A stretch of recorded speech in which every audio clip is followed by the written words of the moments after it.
Greetings to everyone. This is Dr. Sonali Bhardwaj, PhD English, and today we'll take up a poem from Hornbill, Childhood. So, before starting with the poem, I would like to tell you in brief something about the poet. He was a Norwegian poet, and very little has been known about his life. We do not know where and when he was born. He wrote his lovely poem, This Childhood, when he turned 12. The poem is a translation actually. So we can imagine, obviously, in his mother tongue, it would have been an amazing one. Though in translation, it is still possessed that, the poetic qualities, all the poetic qualities, I would rather say. Now, coming to this poem, Childhood, we can very well, associate it with so many feelings, which we'll discuss in our live class. Now, coming to this, can you recall these activities? You can very well recall these activities because we all did in our childhood. Now, you must be wondering why don't we continue doing such things? Because we have grown up and our childhood has gone. Of course, it has gone. Now, childhood is an important stage in the process of growing up of every person. Of course, it is an important stage because it is the time when we can jump freely, we can run freely, shout, cry. I mean, we can do anything without being bothered by, elders and without being bothered by anyone like asking us not to do it anymore. And it's all fun and pleasure. Our dreaming thoughts, fairy tales, our fantasy, they just, dance around our mind. And in the process of growing up, we leave our childhood, we leave our innocence, we leave our fairy tales. And the only thing that makes us happy is the memories of our childhood. Now, let's, start with this poem. First of all, a brief introduction of the poem. In the poem Childhood, the poet ponders deeply over the question of his lost childhood.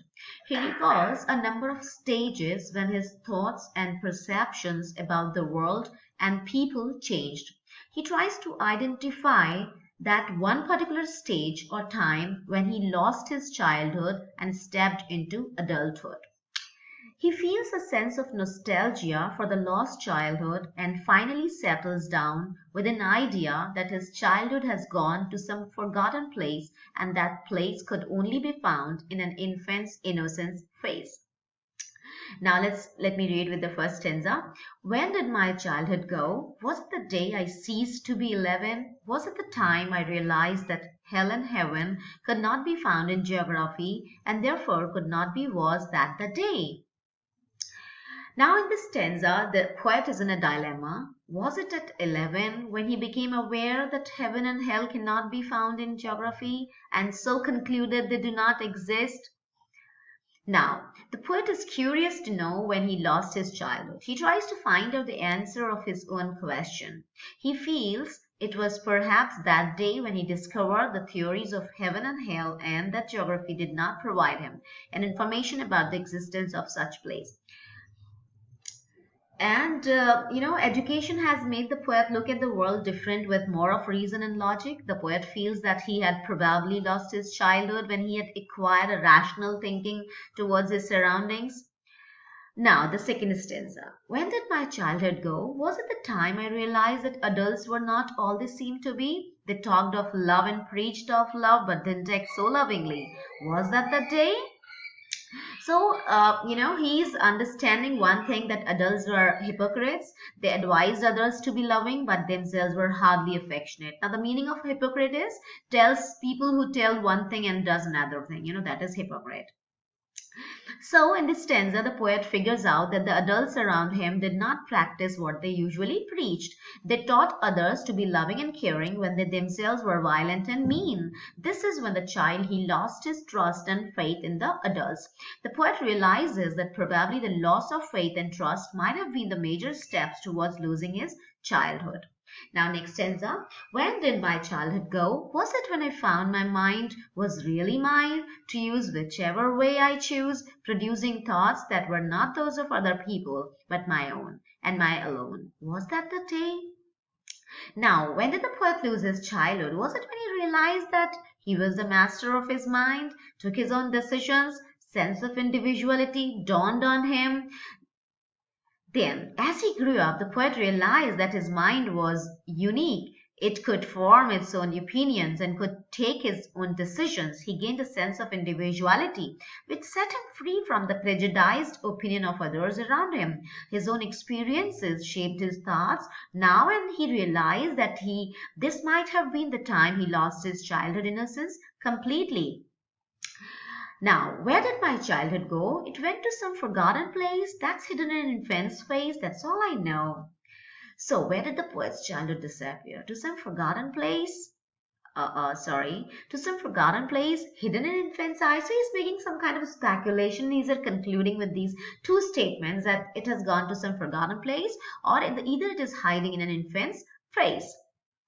Now, in the final stanza, he changes his question from wondering at what point in time he had lost his childhood. The poet now wonders where it went. The last three lines may be interpreted in two ways. The poet claims that his childhood is nothing more than a long lost memory. He recalls his infancy and believes that his true childhood resides there in that infant's face, and that innocence cannot resurface in this lifetime. Now, coming to this recapitulation thing. Let's begin with Marcus Nathan. He was a Norwegian. He wrote at the age of 12. First stanza talks about that he lost his childhood at the age of 11. When he stopped believing in hell or heaven, he derived a conclusion they don't exist. Second stanza, he realizes that adults were hypocrites. They tell others to love, but they don't practice it. They hate others. Third stanza, when he realized that he was master of his own mind, he took his own decisions. He had a sense of individuality. Now, you understand what is individuality? Individuality is like, to have developed a sense of being oneself, like when you can voice for yourself, when you can when you develop like courage to talk for you. To talk for you means when you can raise your own voice. Now, stanza 4. Here, the childhood is gone, and the poet is making some kind of assumption. Two assumptions have been made: whether it has gone to a forgotten place or whether it is hiding in an infant's face. Now, the theme, we can take it up as he believes that he has lost his innocence and purity of his childhood to some unknown and unforgettable place. Now, coming to the word meanings, you can very well read here: seized, go, realized means understood, seemed, appeared, preached, give advice, lovingly is affectionately. Now, the refrain, we can talk about the poetic devices used in the poem. Refrain is a kind of line which is like, repeated at regular intervals throughout the poem. The refrain often carries the central message of the poem. The two lines which are doing this work in this poem are: where did my childhood go and when did it go? So the first line is a question mark: when did my childhood go? It identifies a central theme, that is his attempt to identify when exactly he lost his. And the second line, was that the day? It begins with a question word but ends with an exclamation. Here it is no more a question. Rhetorical in nature. It is more of rhetorical in nature. This line brings out his sense of realization. Another figure of speech is alliteration. Alliteration is a repetition of speech sounds. So the sounds which are repeated here is hell and heaven, that the day, my mind, whichever way. All these words, their combinations are used in this poem. Now, antithesis, another figure of speech is antithesis. This figure of speech, it refers to the placement of opposing or contrasting. You can say just opposite ideas to each other. They are known as antithesis, black, white. You can understand evil, nice. So here the antithesis is hell and heaven.